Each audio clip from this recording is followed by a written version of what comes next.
hiding. And that's what they're known for, diving and hiding in bushes. As the word duiker comes from the Afrikaans word meaning to dive.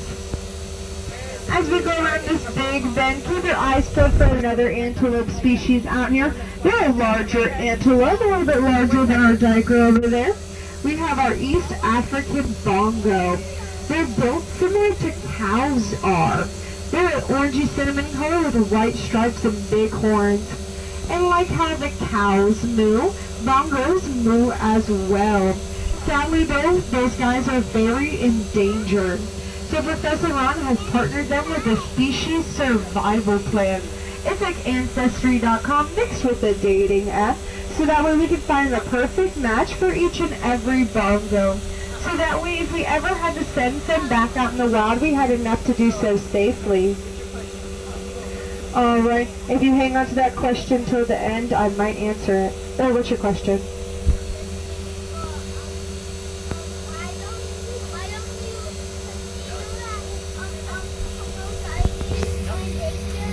I did know that.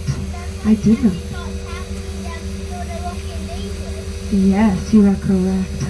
And as we go by, hanging out on our passenger side in our aviary, is one of our shoebill storks, Odette.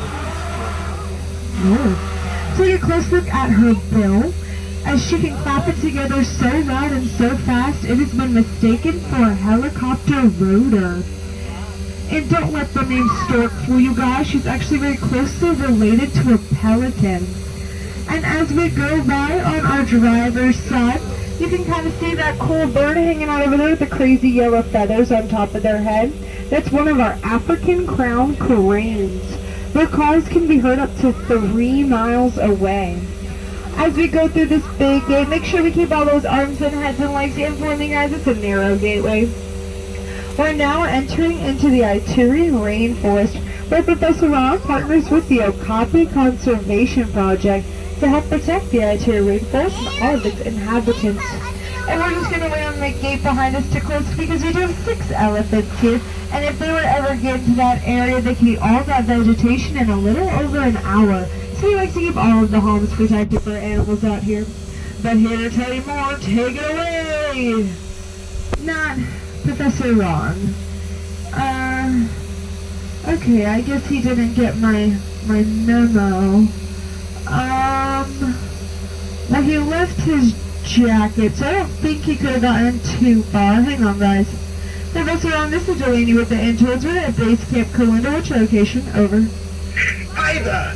It's good to hear from you. I was trying to wait for you guys, but I just saw the coolest thing ahead in the brush. I had to follow it to see what it was. You guys have got to get up there. It's incredible. 10 for Professor. We'll head on up that way. Over. Alright, Sarah, whenever you're ready. Let's see if we can keep up with that Professor. We have been tracking an okapi in the area. Has anyone ever seen an okapi before? If you guys have, you're very lucky, as they've been given the nickname the Ghost of the Rainforest, as they were not known by Western science until 1901. And the first photograph of them in the wild was not until 2008. And hanging out over here on our driver's side is our male okapi, Zach. Could anyone tell me what he might be related to? Azubi's a great guess, but he's actually related to a giraffe. Take a close look at that head shape. They have similar ossicones on the top of their head, and they have about a 16-inch long tongue. With that tongue, he can touch in his nose, his eyes, and his ears. And if you look out halfway up some of those trees, you'll see a darker red coloration. That's from the okapi rubbing their neck against the tree to mark their territory. If you wait till the end, though, I just might answer your question for you. If not, ask it at the end, so that way everyone else can hear it too. Coming up on our driver's side, we're going to have a group of African painted dogs. We have a trio of sisters, and they're going to be hanging out in that back corner on the right side in the shade, taking a nap. They communicate in high-pitched chirps and squeaks, kind of like your dog's squeaky toys. And those sounds allow them to be very successful pack hunters, as they're successful up to 80% of the time. That's compared to a lion that's only successful 20% of the time. And while they may resemble hyenas, they're actually not related to them. If we have everybody remain seated for me, thank you.